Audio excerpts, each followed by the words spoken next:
बच्चे और बच्चियों, अब जो भी रचना का विस्तार होगा वो सत्पुरुष से होगा। सब रचना का विस्तार नीचे का सब सत्पुरुष करेंगे। इन्हीं की मौज मर्जी इच्छा से ईश्वर को भेजा गया। इन्हीं की मौज मर्जी इच्छा से ब्रह्म को भेजा गया। पार ब्रह्म को भेजा गया महाकाल। इन्हीं की मौज मर्जी हुई, इन्हीं के शब्द से अनेकों त्रिलोकियां और ब्रह्मांड बनाए। इसमें काल भगवान और ब्रह्म और पार ब्रह्म कुछ नहीं कर सकते। ये सब सत्पुरुष का सब बनाया हुआ है। उन्होंने ये सब तैयार कर दिया। जब ये मंडल तैयार हो गए तब उन्होंने अपनी आवाज पर ईश्वर को, ब्रह्म को, पार ब्रह्म को और महाकाल पुरुष को सबको उतारा। और ये सब उतर कर अपने अपने स्थान पर उसी सत्पुरुष का सब के सब पहले भी वैसा ही ध्यान करते थे जैसे आप कर रहे, वैसे ही पहले भी करते थे। उनके ध्यान में अखंड ध्यान, ये सब के सब उसी सत्पुरुष का कर रहे हैं। क्योंकि अगर वो ध्यान करना छोड़ दें तो पूरा का पूरा ये लोग भी, तीन लोग भी चला जाएगा हाथ से, और वो ब्रह्मलोक भी चला जाएगा और पहाड़ भी चला जाएगा। इसलिए वो अखंड ध्यान करते हैं निरंतर। कभी एक क्षण भी उनके ध्यान से इधर उधर नहीं होते। लेकिन ये वहां जा नहीं सकते। उसका सत्पुरुष ने सबको देश निकाला कर दिया। इन्होंने तपस्या की। इनके तप से कितने युगों तक सत्पुरुष प्रसन्न हो गए। तो तुम क्या चाहते हो तुम मांग लो। तो और तो इनके पास कुछ था नहीं। इन्होंने कहा कि आपके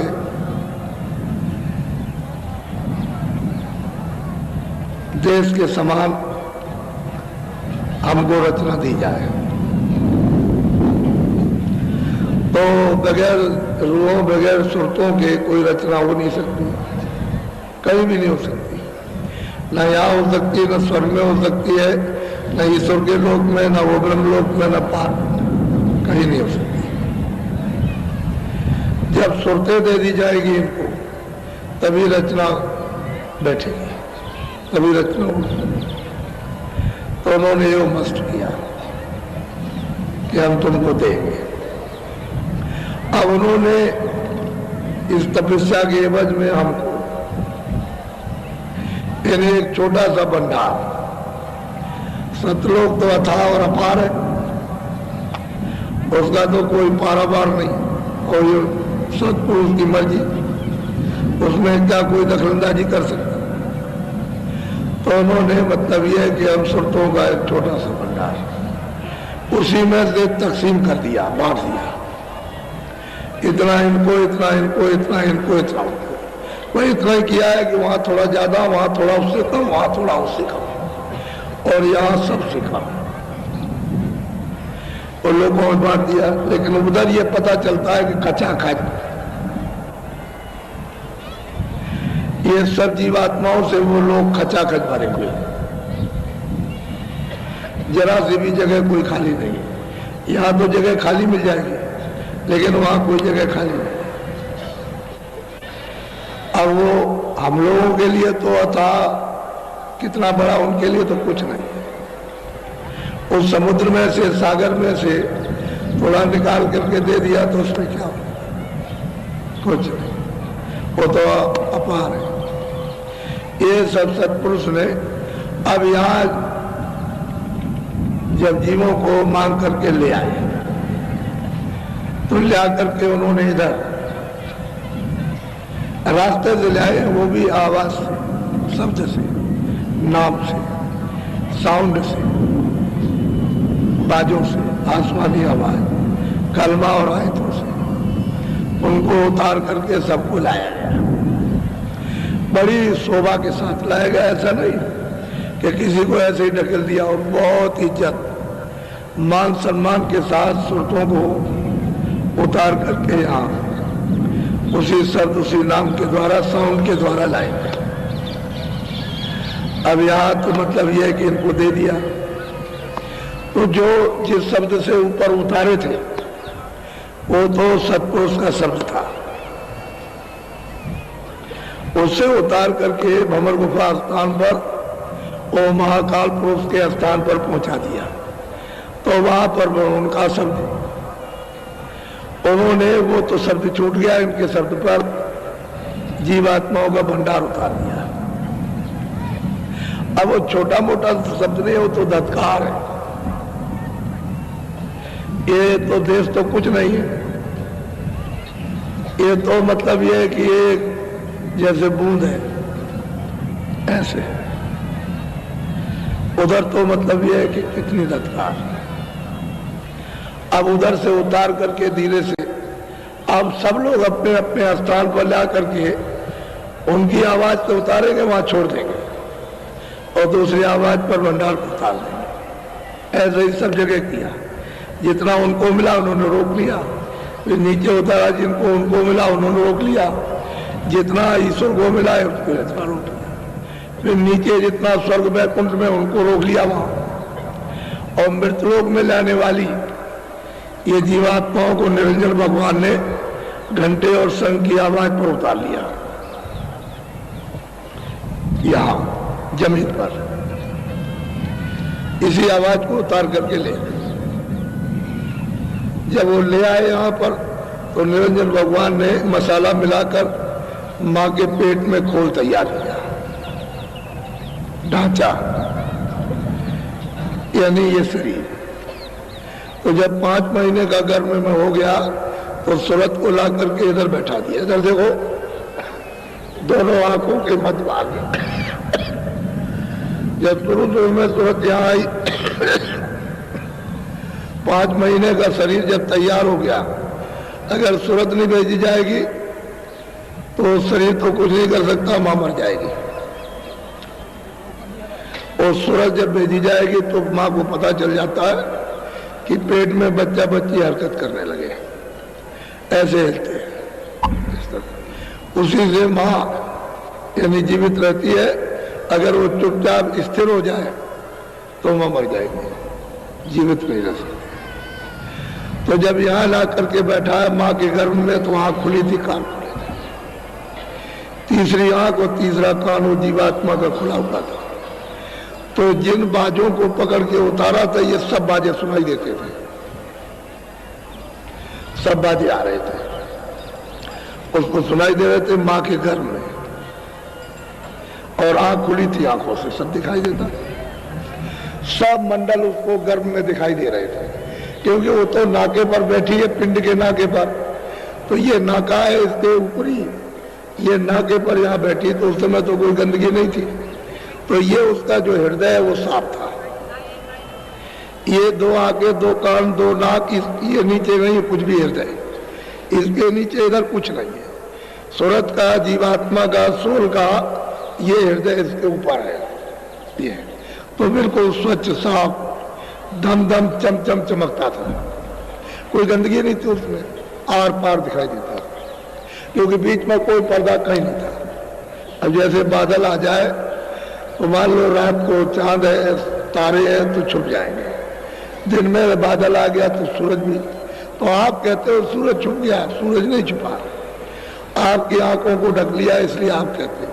सूरज तो ऊपर रोशनी कर रहा है, वो नहीं ढका, बादल उसको नहीं ढक सकते, वो आपको ढक लिया, आपकी आंखों को ढका, इसलिए आप कहते हो कि सूरज छुप गया, सूरज नहीं छुपा। ऐसे ही उस समय पर तो खुला हुआ था, कोई किसी तरह का बीच में कोई पर्दा नहीं था, सूरत यहीं बैठ करके ईश्वर का भी दर्शन, ब्रह्म का भी दर्शन, पार ब्रह्म का भी, महाकाल पुरुष का, और सीधे सत्य देश में सतपुरुष का दर्शन करती थी। कोई रोक टोक चौकी पैरा किसी तरह का भी नहीं था, न कोई काल की रोक टोक थी न किसी की थी। जाओ आओ, उसके बाद भी जाओ, ऊपर भी जाओ, ऊपर भी जाओ, ऊपर भी जाओ, कोई रोक टोक नहीं।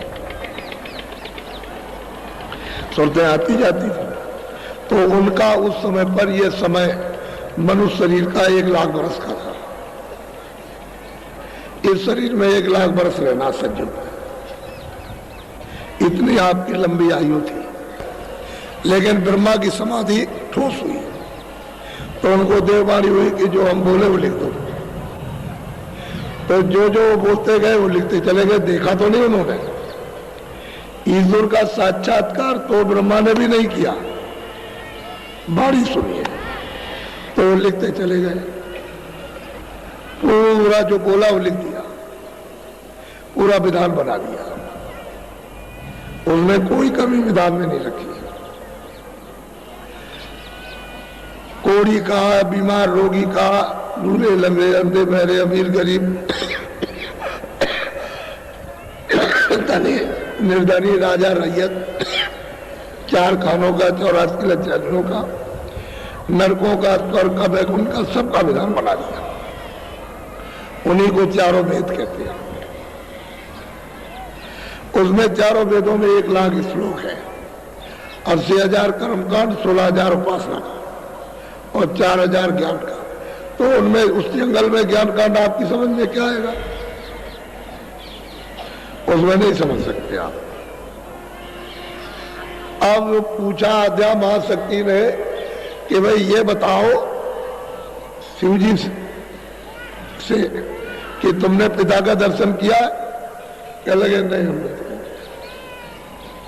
विष्णु से पूछा कि तुमने किया? क्या लगे हमने किया।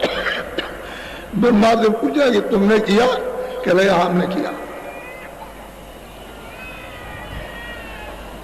अच्छा, वो दर्शन नहीं हुआ था, खाली बाणी सुनी थी, वही उन्होंने लिखा था, दर्शन नहीं था। तो आद्या महाशक्ति ने सोचा उनका रूप कैसा है, तो वो ब्रह्मा नहीं बता सके। तो उनको तुरंत श्राप दे दिया कि देखो जगत में तुम्हारी कोई पूजा नहीं करेगा, तुम झूठ बोल गए। और उनसे ये कहा शिव जी से और विष्णु से कि तुम सत्य बोलो, इसलिए तुम्हारी जगत में पूजा होगी। बस ये बात। काम तीनों का अलग अलग एक ही है, एक का उत्पत्ति का, एक का पालन का, एक का प्रलय का, अपना अपना काम है। और वो स्थान अपना अपना काम करता रहता है, सबका काम अलग अलग है, वो अपना करते हैं। लेकिन अब यह है कि ब्रह्मा की पूजा नहीं हो सकती क्योंकि उनको आद्या महाशक्ति का श्राप है, इनकी पूजा होती रहेगी। लेकिन कृष्ण भगवान ने ये कहा कि अर्जुन देखो ये चीटा है, कितने बार ब्रह्मा हो चुका, अब इसको ये चीटे की गति मिली है।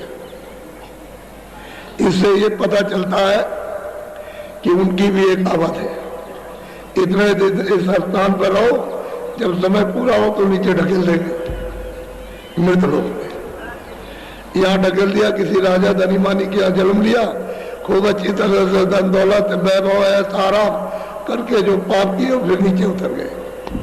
तो अब वही चीटा दुर्गति, वो शरीर मिला, अब वही ब्रह्मा उसको भोग रहे हैं। तो वो भी बचने वाले नहीं, बिल्कुल साफ इशारा उन्होंने किया।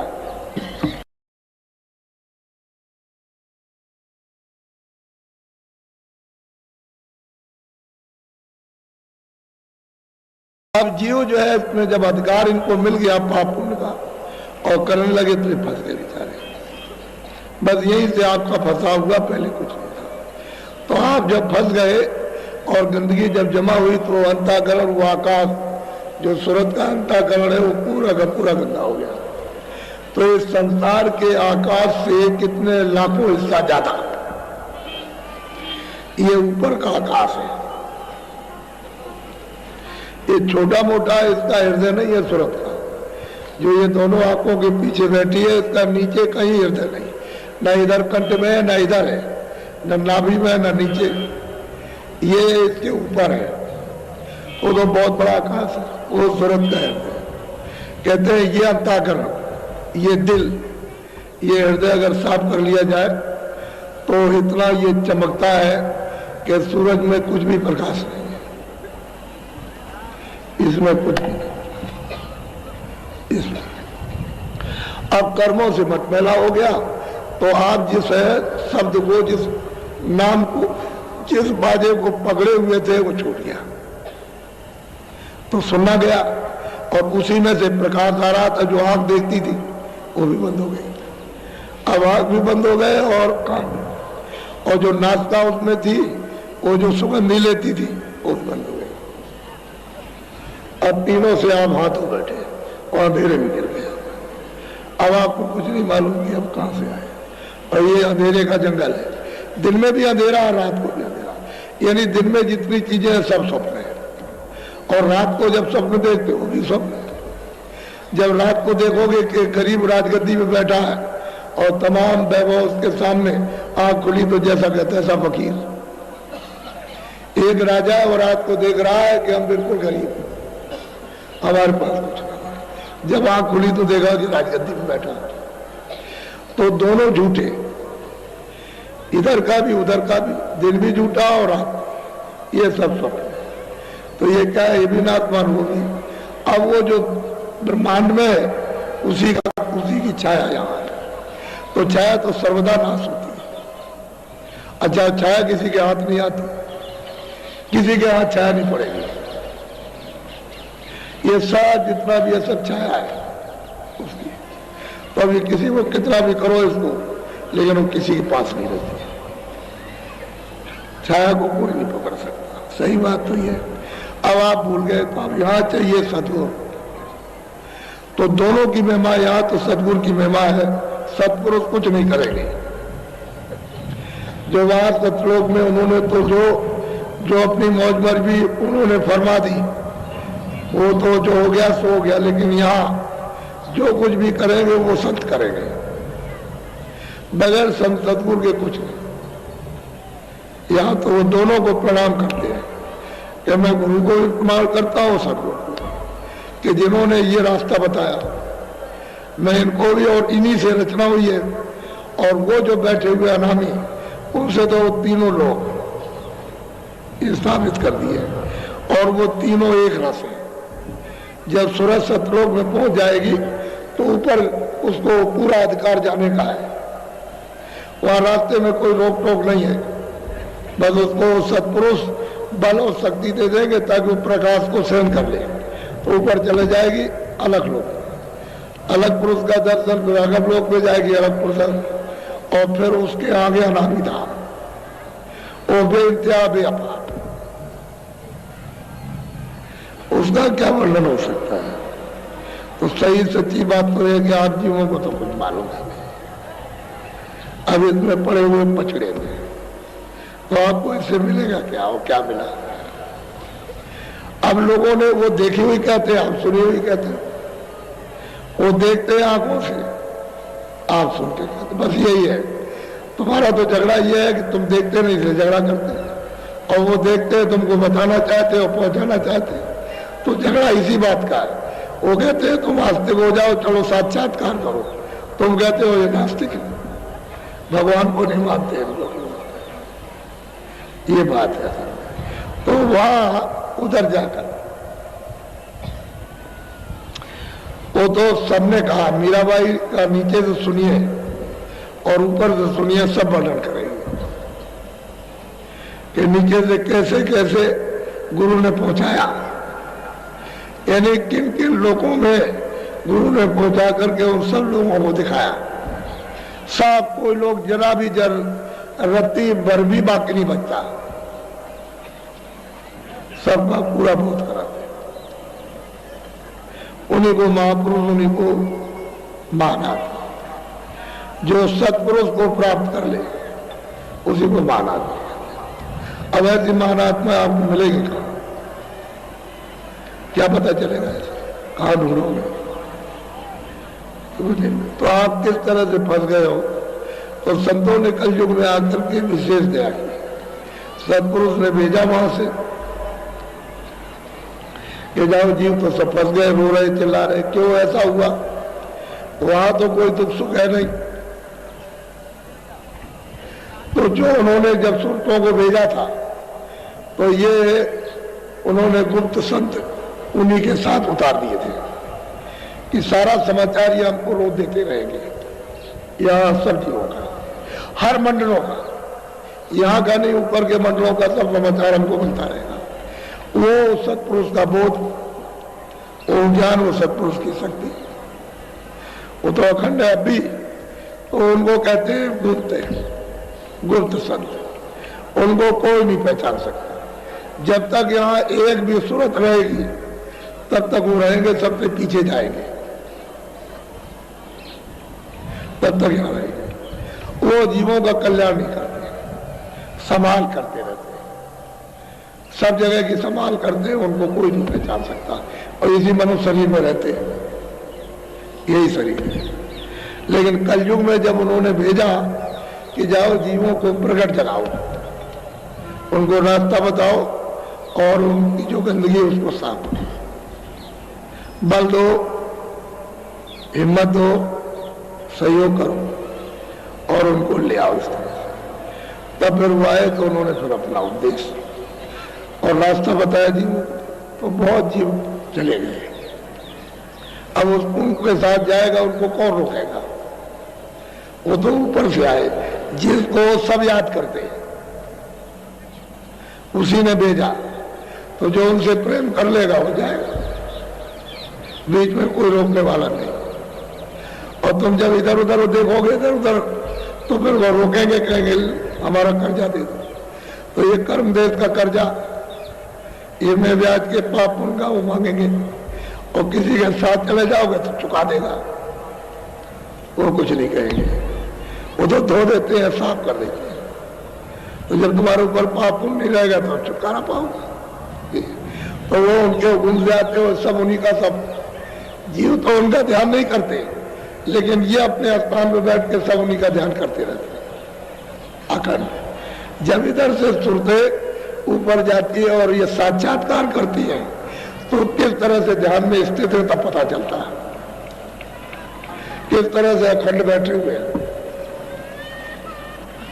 और उसका ध्यान कर रहे हैं। जाते हुए भी मालूम होता, जब ये सुरतें ऊपर चली जाती है, ऊपर से लौटती है, सब मालूम होता,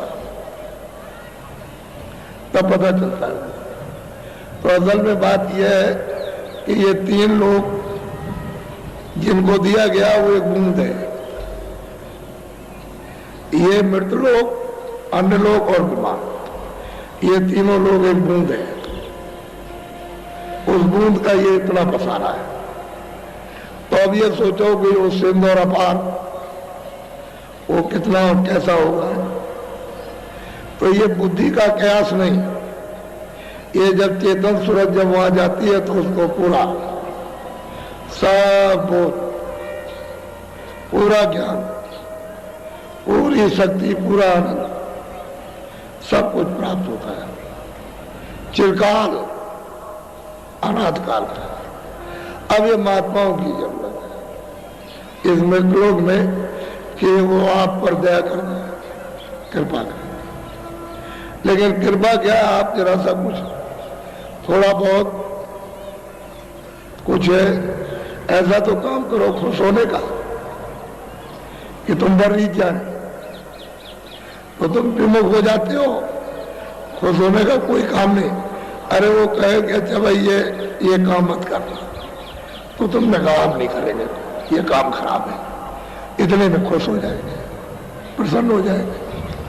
तो तुम्हारे जितने भी गुनाह हैं वो साफ कर देंगे, धो देंगे, बुद्धिमान ज्ञान चेष्टि, यानी बिल्कुल स्वर्ग के दरवाजे पर बैठे हो। लेकिन कूड़ा कचरा इतना जमा है जुग जुग का, अनेकों जन्मों का, कि पहाड़ के पहाड़ लगे हुए चट्टाने। अब इतने बड़े बोझे को आप कैसे उतार सकते? अब ये महात्माओं की ही लीला है, वो कैसे उतारते हैं। तभी तो इतनी महिमा की है। इतनी महिमा ईश्वर की नहीं, न वो ब्रह्म की इतनी महिमा, जितनी यहां मिनटों में संतों की महिमा अपार, कोई वर्णन नहीं कर सकता, न किसी ने कर पाई न कोई कर सके। जो कुछ भी किया सब इशारे किए, संतों की महिमा कोई नहीं कर सकता। इसलिए आप उनकी उसको पहचानते ही नहीं, लेकिन धीरे धीरे धीरे धीरे जब वो पहचान हो जाएगी तो बुद्धि और बाहर की शरीर की आंखों से नहीं, जब ये जीवात्मा की आंख खुलेगी तब पहचान होगी, कान खुलेंगे तब पहचान हो जाएगी। क्योंकि दिव्य कान है, तीसरा कान, ये तो शरीर के कान है, ये शरीर की आंख, ये शरीर की नाक है, और वो जीवात्मा की आंख है, जीवात्मा के कान है और जीवात्मा की नाक है। वो जब खुलेगी तो पूरी पहचान होगी। और उसने किस तरह से तुमको ले जाने के लिए जगह जगह जगह जगह ठेका बना रखा है, वहां जाते ही उसको पहचान लोगे। ये है, पहचान कराने की जरूरत नहीं, जैसे ही पहुंचे फौरन पहचान लिया, क्योंकि वो ऐसा रूप है और सूरत का ऐसा रूप है कि फौरन पहचान लेते। आंख को खुले तो इसमें जो लोग बैठे हैं साधन भजन करते हैं तो कुछ प्राप्त करते हैं, तब लोग धीरे धीरे सिमट करके आ रहे हैं, ऐसे नहीं आ रहे, कुछ मिल रहा है। लेकिन जिस रफ्तार से आपको लेना चाहिए, जितनी दया बरस रही उस तरह से आप ले नहीं रहे, रख नहीं पा रहे, क्योंकि आप लेना नहीं जानते। तो बर्तन आपका अभी साफ नहीं, अगर रख दिया जाएगा तो दया नापाक दिलों पर दया कर दिया तो फट जाएगा।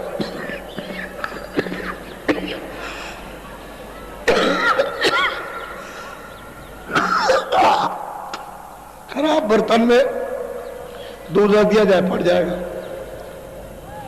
ऐसी बात तो आप ले नहीं पाए। लेने का चाहते तो तुम अपना बर्तन तय साफ कर लो और ले लो, और वो देते हुए तो आपको रखना नहीं आता। एक दिन, 2 दिन, 4 दिन, 10 दिन, 15 दिन तो आपने भजन ध्यान किया और कुछ आपको होने लगा, बस तो उनका अच्छा फिर कर लेंगे, तो 15 दिन छूट गया। तो उनका अच्छा इकट्ठा कर लेंगे, तो 2 महीने छूट गया, तब तक ये कूड़ा कचरा इकट्ठा कर लिया। अब जब सामने कूड़ा कचरा यानी आपने बुराइयों का इकट्ठा कर लिया तो साहब कैसे हो, उसको सफाई नहीं होने देते ताकि वो सामने का साफ हो जाए।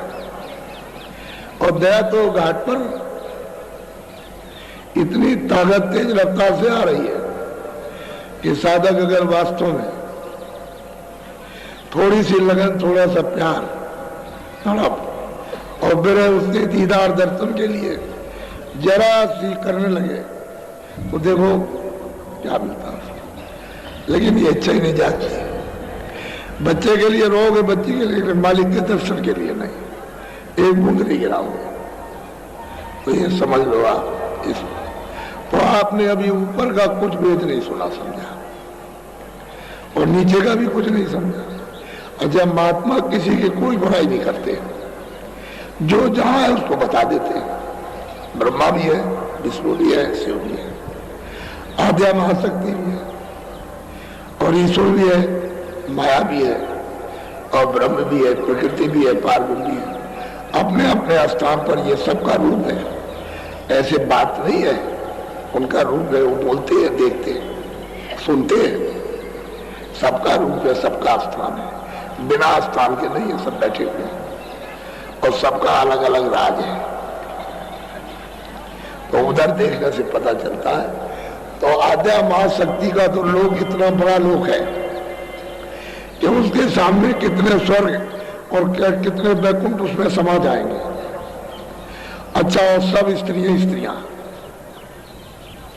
यानी सब देवियां देवियां, एक भी पुरुष नहीं। इतना बड़ा उनका लोक है और ऐसे सुंदर सुंदर लबास कि यहां क्या देवियां पहनेंगी। इतने सुंदर सुंदर चमकते दमकते आभूषण, लेकिन अब किस चीज के है? ये सोना चांदी नहीं है। ये जो कपड़े हैं ये रेशम और मलमल के कपड़े वहां नहीं है। अब वो कैसा कपड़ा है जब देखोगे तो पता चलेगा। लेकिन स्त्रियों का ही उसको पार करना ये किसी योगी और साधक के लिए महान कठिन, सिवाय संत और भक्त तो उसको पार करते हैं, बाकी किसी को जाने नहीं देती है। ऐसा जाल बिछा रखा है, कैसे जा सकते? जगह जगह जाल, एक जगह जाल, स्वर्ग में अलग जाल, बैकुंठ में अलग, यहां अलग। चलो चलो तुम मतलब ये कुछ करते हो पूजा पाठ, कुछ तपस्या करते हो, कुछ बैराग इससे रहते हो, लो लो लो धन ले लो, बस उसी में फंस गए। अच्छा चलो 1 बीघा, चलो 10 गांव ले लो, चलो अच्छा छोटा सा तुमको रात दे दिया जाए, फिर रात मिल गया भोग भोगे में सीधे नरक, सीधे यानी 84 नहीं सीधे नरक।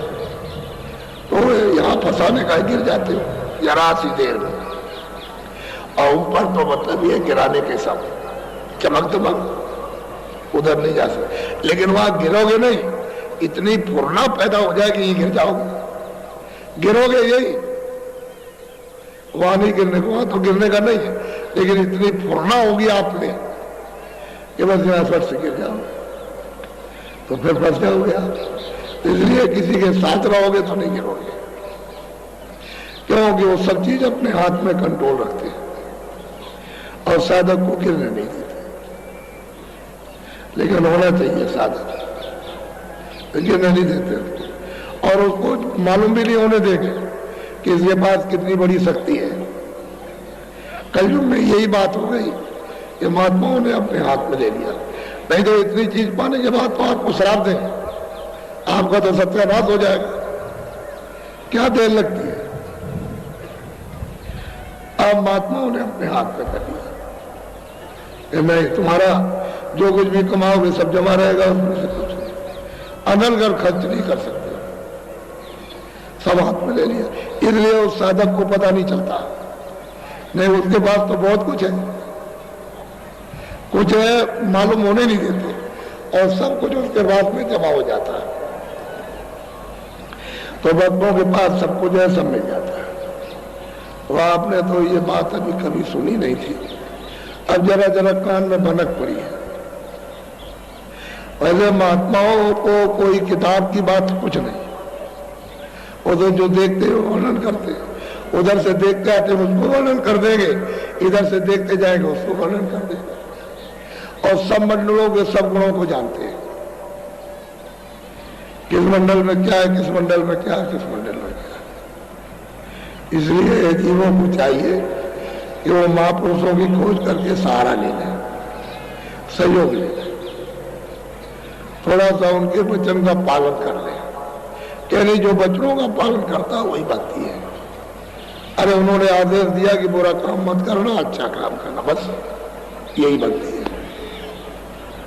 कि भाई शाकाहारी रहना और मतलब ये अशुद्धार मत करना, तो आपने उसका पालन किया तो ये भक्ति है।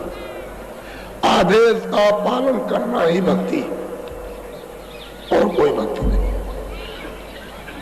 तो वो वही चीज बताएंगे जिससे कि आप मतभेले न हो, तुमको कोई गुनाह न लग जाए, पाप न लगे, फिर उसके भोक्ता न बनो, नहीं तो वो काल किसी को छोड़ेगा,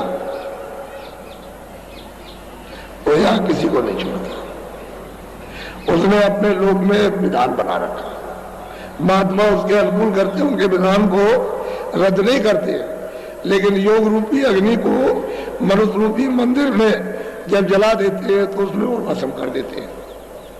क्योंकि थोड़ा सूरज से मेहनत लेंगे घाट पर और कहेंगे इस तरह से बैठ के भजन कर, इस तरह से उसी में एक योग रूपी अग्नि जलाएंगे, बस वो जब जलेगी तो वो सब भस्म होंगे। तो वो तो उनकी युक्ति है, और युक्ति में मुक्ति है, युक्ति नहीं होगी तो कुछ नहीं।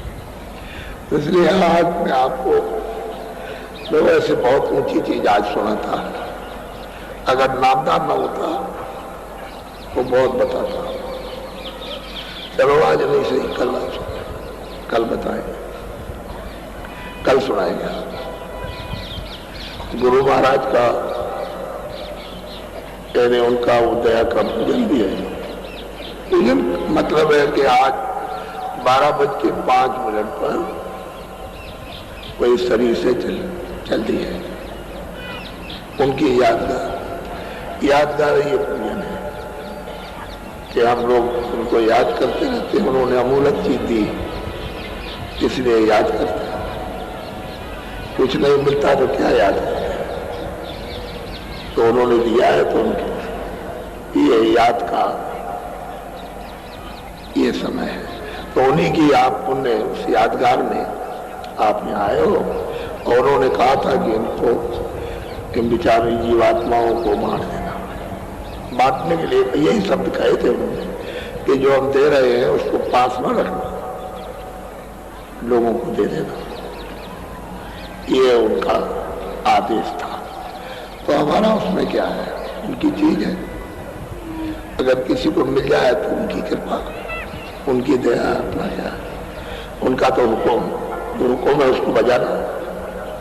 तो वो आपको मिल जाए तो बहुत अच्छा है। हम तो चाहते हैं कि सीधे रास्ते में जीव आ जाए तो सबकी चीज ले मिल जाए उनको। और जब तक ये घटका वो ताला नहीं खुलेगा, ताला कहते पर्दा, बोझा, जब तक नहीं हटेगा तब तक आप कुछ नहीं देख पाओगे, कुछ न समझ पाओगे, न देख पाओगे, न जाग पाओगे।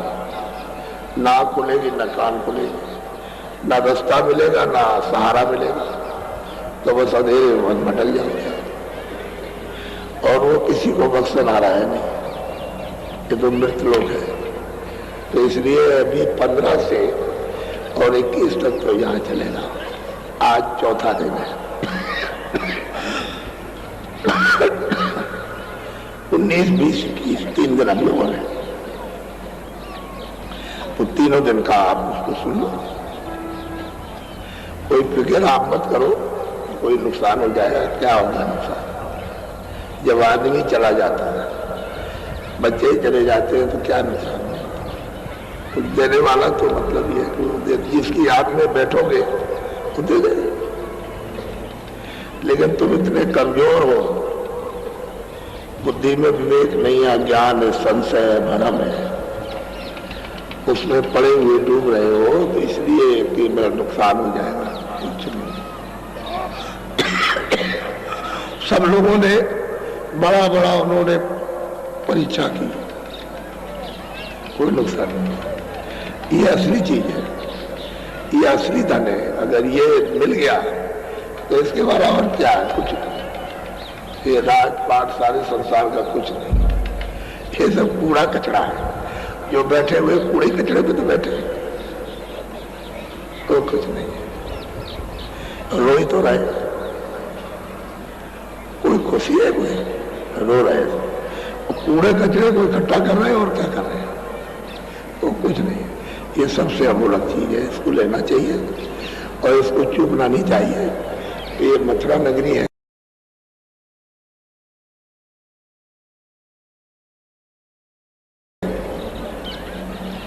ये दृश्य आपके सामने समझ है कि इस तरह से मैंने आपके लिए कितनी मेहनत की, उसका एक छोटा सा दृश्य है। लेकिन आप जब प्रयागराज में त्रिवेणी संगम पर आप जब चलोगे और देखोगे आप अपनी आंखों से, तो फिर बाबा जी की मेहनत को आप समझोगे कितनी मेहनत देश में की है। तो एक महामानव कुंभ, मानव कुंभ जब आपको दिखाई देगा तब आप कहोगे कि ये क्या है। सही बात है कि मैंने बहुत मेहनत की इस शरीर से कि जीवात्माओं को मिल जाए कुछ, ये अपने घर को रास्ते पर चल करके घर को प्राप्त कर ले। और ये ऐसा ही है, ये मृत्यु है, यहाँ कुछ आपका नहीं है। आप कहते हो कि मेरा है, ये मेरी अच्छी बिल्डिंग है, अच्छा कारखाना है, ये मेरी जमीन है, ये मेरे बच्चे हैं, ये वो सामान है, ये सोना चांदी है। लेकिन मान लो कल समय पूरा हो जाए तो कहेगा अच्छा निकलिए आप, अब ये बताओ तब क्या करोगे। और सब लोग खड़े रहेंगे, वो कहेगा निकलो, एक क्षण भी नहीं लगेगा।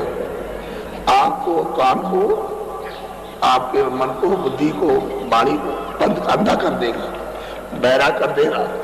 न तुम सुन सके हो, न बोल सकते हो, न समझ सकते हो, और पूर्ण गिरा देगा। और जितना भी तुम्हारी पहचान सबको रखवा लेगा, सुनना भी, बोलना भी, समझना भी सब रखवा लेगा। और तुरंत देर नहीं लगेगी, छोड़ो, यानी मिनट का भी काम नहीं, निकाल पार कर देगा। तो लोग कहेंगे कि हार्ट फेल हो गया। हार्ट फेल नहीं हो गया, उसका समय पूरा हो गया, उसको मकान से निकाल दिया। ये किराए का मकान है, आपका नहीं है, ये किराए की बाड़ी है। ये जिस्म आपको भाड़े पर मिला है, तो जब आपको उसने जिस्म भाड़े पर, किराए पर थोड़े दिन के लिए दिया है, तो तुम चतुर और चालाक क्यों नहीं बनते हो कि जीवात्माओं को उसके शरीर से जगा लो? यही मनुष्य की होशियारी है। अरे होशियार बुद्धिमान तो ये होते हैं कि जीवात्मा को जगा ले और जिसलिए शरीर मिला वो काम कर लो। एक जीवात्मा, तो तुम वो काम तो अपना छोड़ देते हो, कूड़े कचरे में लगे हुए, तब तक कहता चलो निकलो। तो इसमें से जब वो निकालेगा तो जो सामान इसने इकट्ठा किया इस किराए के मकान में, वो तो ये पड़ा है, तो ये सामान सब आपका ये पड़ा, इसमें से सुई की नोक जाने वाली नहीं। और क्या कहते हो, मेरा है, धोखा है। अरे ये कहो कि हमको सेवा करने का मिला है, कोई भी आ जाएगा सेवा करेंगे।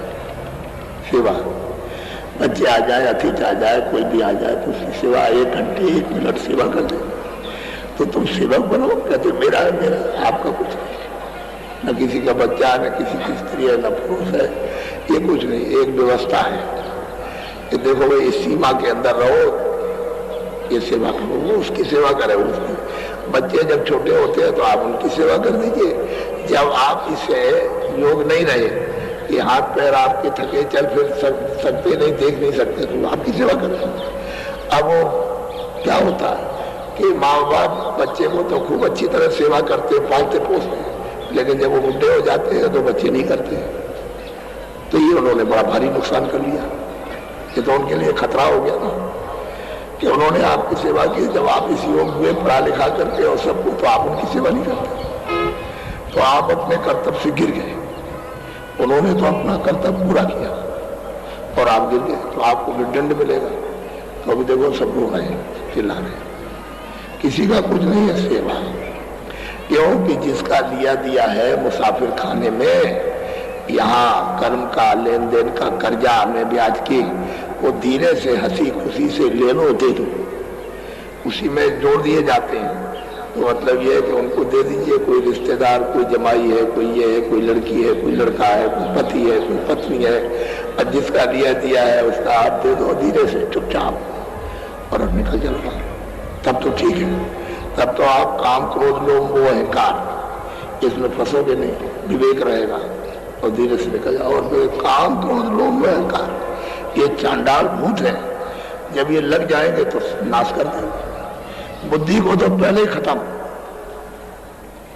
वो तो बुद्धि को तो जागने नहीं देते, विवेक ही खत्म कर देते। तो बताइए फिर क्या कर सकते हो, फिर कुछ नहीं करो। तो इसलिए अब मैं आपको नामदान दूंगा, उसको नामदान का मतलब है आत्मधन का दान,